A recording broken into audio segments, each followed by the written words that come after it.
후배님 쏘지 마세요. 서동주가 후배님 아들이라고요. 드디어 밝혀진 서동주의 친부. 오랜 시간 동안 숨겨왔던 진실이 폭발하듯 터져나온 순간 이야기는 그야말로 충격과 혼란으로 가득 찼습니다.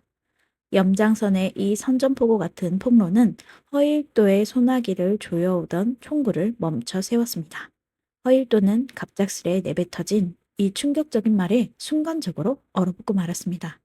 머릿속에는 단 한 가지 질문만이 떠올랐습니다. 내가 지금 무슨 말을 들은 거지? 그 짧은 순간 그의 눈은 흔들렸고 손은 다시금 차가운 총기를 움켜쥔 채 떨어지지 못했습니다. 이것이 진실일까? 아니면 염장선의 또 다른 계략일까? 그는 믿을 수 없어서 잠시 그 자리에 멈추었고 모든 감각이 흐릿해졌습니다. 그때였습니다. 바닥에 쓰러져 있던 서동주가 비틀거리며 일어섰습니다. 그리고 이렇게 말했습니다. 아버지, 나 아직 안 죽었어요. 빨리 더 쏴요. 그의 목소리는 허일도의 가슴을 강타했습니다. 분명 서동주의 입에서 나온 아버지라는 한마디는 허일도의 모든 방벽을 무너뜨리는 것이었습니다. 지금까지 여순호의 아들이라 생각했던 서동주의 입에서 아버지로 불리게 된 이 순간의 무게는 그를 말문이 막히게 했습니다.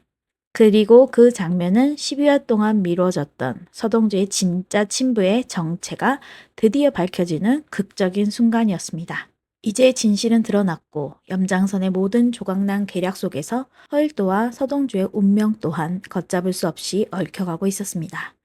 이제 서동주는 아버지를 받아들일 것인가? 아니면 그를 향한 복수를 선택할 것인가? 허일도는 과연 잃어버린 과거와 자신의 선택을 어떻게 마주할 것인가? 진짜 이야기가 시작되는 것은 바로 지금부터일지도 모릅니다. 서동주의 출생 이야기를 이해하려면 그의 과거, 즉 그가 태어나기 전부터 시작된 사건을 살펴보아야 합니다. 서동주는 자신이 고아라고 믿으며 살아왔지만 그의 출생 뒤에는 에서부터 이어져 온 비극적인 이야기와 음모가 숨어 있었습니다. 그리고 그것은 단순히 한 가정 안에서의 비밀이 아니라 막강한 권력 다툼 속에서 만들어진 조작된 삶이었습니다. 서동주의 생모인 추경원은 허일도와 사랑에 빠지게 되었고 그의 아이를 갖게 됩니다. 그 아이가 바로 서동주였습니다.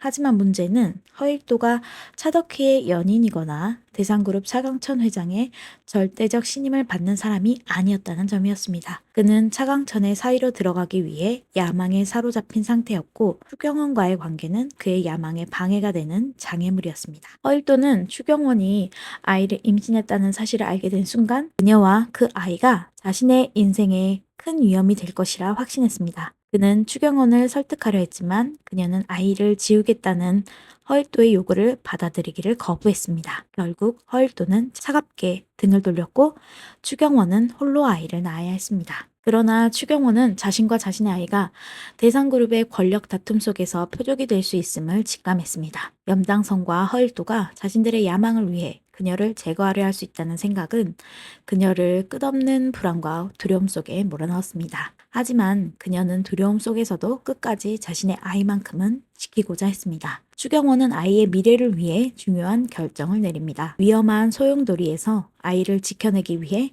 아이를 안전한 곳으로 보내기로 결심한 것입니다. 그러나 그녀의 계획은 끝내 실행되지 못했습니다. 그녀가 아이를 보호하기 위해 준비를 마치기도 전에 염장선이 치밀하게 계획한 사고가 그녀를 덮쳤습니다. 추경호는 그날 끝내 목숨을 잃고 말았으며 아이를 향한 그녀의 희생과 마지막 사랑은 그 사고 현장에서 멈춰버리고 말았습니다. 이 비극으로 인해 그녀의 죽음은 수년간 진실 속에 묻히게 되었고 아이 역시 혼돈과 고난 속에서 세상을 마주해야 했습니다. 서동주의 출생 비밀에서 빼놓을 수 없는 또 다른 중요한 축은 염장선입니다. 염장선은 대상그룹 내부의 권력 암투에서 자신의 자리를 공고히 하기 위해 서동주의 존재를 알면서도 철저히 이용하려는 계획을 세웠습니다. 그는 허일도가 과거에 벌인 일에 대해 알고 있었고 그것을 빌미로 허일도를 위협하거나 자신의 수족처럼 부리고 있었습니다. 염장선은 서동주가 허일도의 친아들이라는 사실을 알고 있었지만 그것을 드러내지 않고 필요할 때 사용하는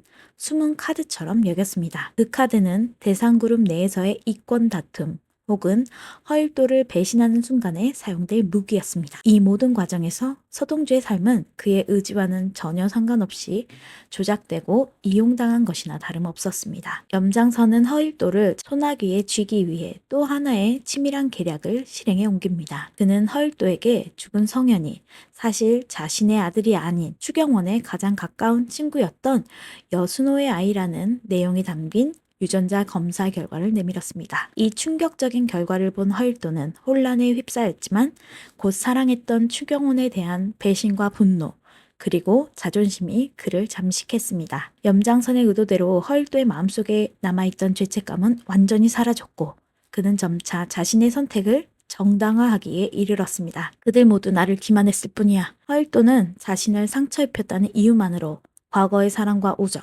그리고 가족까지 저버리는 결정을 내립니다. 그는 염장선의 조언에 따라 위험한 계획을 실행하기로 결심합니다. 결국 허일도는 추경원과 여순호, 그리고 성현을 제거하기 위해 교통사고를 교묘히 위장하는 치밀한 방법을 택했습니다. 그는 단번에 세 사람의 목숨을 빼앗으며 자신의 명예와 권력을 지키고자 했습니다. 그러나 그날 이후 허일도의 삶은 결코 예전과 같지 않았습니다. 피로 물든 과거가 짙은 그림자처럼 드리워졌고 스스로 외면하며 묻어버린 죄책감은 그의 내면을 조금씩 갉아먹기 시작했습니다. 염장선의 검은 손길이 만들어낸 거짓말, 그리고 허일도의 선택이 초래한 비극은 훗날 더 거대한 복수와 분노의 씨앗이 되어 그를 정조준하고 있었습니다. 소동주는 자신이 누구인지 알지 못한 채 고아로 어린 시절을 보내왔습니다. 하지만 마치 꿈속에서 본 듯한 어렴풋한 기억들, 그리고 이유를 알 수 없는 악몽이 그를 계속 괴롭혔습니다. 그는 자신이 어렸을 적 교통사고를 당했다는 사실을 기억하고 이후부터 그의 삶이 뒤틀리기 시작했음을 어렴풋이 알게 됩니다. 그러나 서동주가 자신이 허일도의 아들이라는 사실을 알게 된 것은 불과 얼마 전의 일이었습니다. 그는 어느 날 누군가로부터 의문의 봉투를 받았고 그 안에는 차마 믿기 어려운 유전자 감식 결과표가 들어있었습니다. 봉투 속 서류는 명확하게 부인할 수 없는 진실을 내포하고 있었습니다. 그러나 그 문서만으로 모든 퍼즐이 맞춰지지는 않았습니다. 그런 서동주에게 결정적 실마리를 제공한 것은 염장선의 비밀 녹취록이었습니다. 녹취 중 염장선의 목소리는 차갑고 냉소적이었으며 그의 야심이 깃든 음성들 사이에서 서동주는 충격적인 진실과 마주하게 되었습니다. 그의 생부는 다름 아닌 허일도였던 것입니다. 서동주는 자신의 정체성에 대한 혼란과 동시에 과거의 고통스러운 삶을 되짚어보기 시작했습니다. 그는 더 이상 단순한 고아가 아니었습니다. 서동주는 자신이 단지 운명에게 버림받은 존재가 아니라 권력과 야망으로 얼룩진 어른들의 세계에서 철저히 이용당한 한 명의 희생양이었다는 사실을 깨닫게 되었습니다. 서동주는 이제 자신의 출생 비밀과 과거에 얽힌 사람들의 정체를 알고 있습니다. 그는 더 이상 복수해야 할 대상이 누구인지 고민하지 않습니다. 그의 눈에 허일도와 염장선, 그리고 그를 괴로움 속에 몰아넣은 이들 모두가 명확히 드러났습니다. 그리고 그들 모두에게 응징을 결심한 상태입니다. 그의 출생의 비밀은 이제 단순한 과거의 상처로 남아있지 않습니다. 서동주의 삶을 살아가게 만드는 이유이자 그가 앞으로 나아가야 할 이유가 되었습니다. 그는 이 비밀을 무기로 그리고 자신의 삶을 되찾기 위한 시작점으로 삼고 있습니다. 지금까지 13화 뇌피셜이었습니다. 흥미로우셨다면 구독과 좋아요 부탁드립니다.